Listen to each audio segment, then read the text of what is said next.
Today in the Middle East, the turmoil generated by Hamas in the course of the war unleashed persists. It is known that the conflict between Hamas and Israel has expanded to neighboring nations, and various belligerent groups have expressed their support for Hamas, challenging Israel. In this scenario, the Lebanese border has witnessed numerous clashes for several weeks, where exchanges of fire across the border have forced numerous people on both sides to abandon their residences. Today, Israel has carried out an extensive incursion into Lebanon. In the morning, Israeli forces carried out an assault on a village on Lebanon's southern border and carried out an attack on a Hezbollah compound in the southern town of Blida. Despite Hezbollah's medical committee's claim that 2 doctors were killed in the Israeli attack on Blida, Israel maintains that only Hezbollah members were affected. This health committee also reported damage to the medical center and some ambulances as a result of the attack. A Lebanese security source indicated that these events caused considerable confusion. In response, the Israeli army stated that its target was only a Hezbollah military base in the Blida area. The fighter planes of the Israel Defense Forces, IDF, continued their operations, managing to detect and effectively eliminate the complex that housed Hezbollah members. This recent attack has raised concerns about the possibility of a new all-out conflict between Israel and Hezbollah. In the initial stages of the aggressions, Hezbollah expressed its solidarity with Palestine. Today, Hezbollah has proclaimed its continued commitment to supporting Palestine until Israel ceases its attacks. While the action in Lebanon continues to be relevant, the Houthis have once again generated tensions.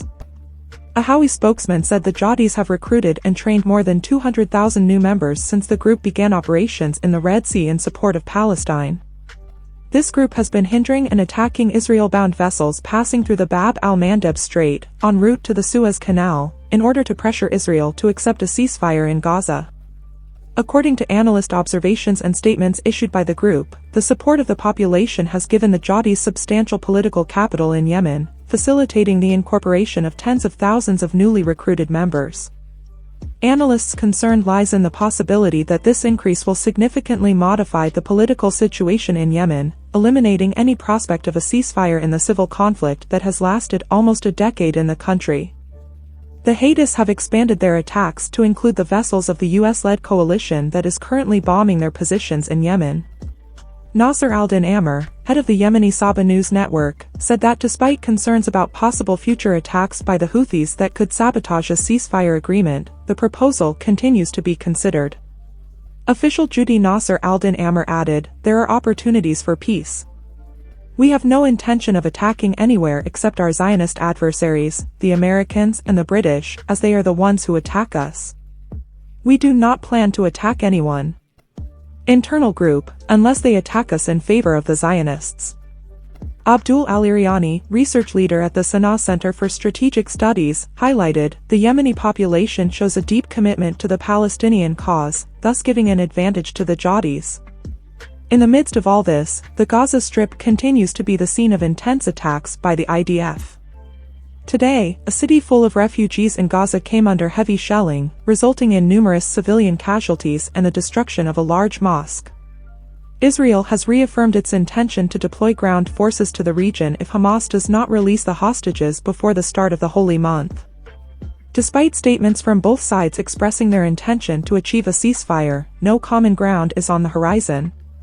According to reports from health authorities in Gaza, over the last day, nearly 100 people lost their lives due to attacks from Israel, thus increasing the total number of deaths to almost 30,000 after almost 20 weeks of conflict.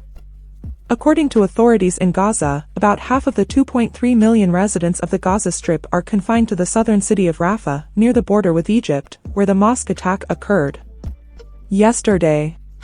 Reports from the Palestinian Wafa news agency indicate that, during the night, at least 7 Palestinians lost their lives and many were injured in Rafah.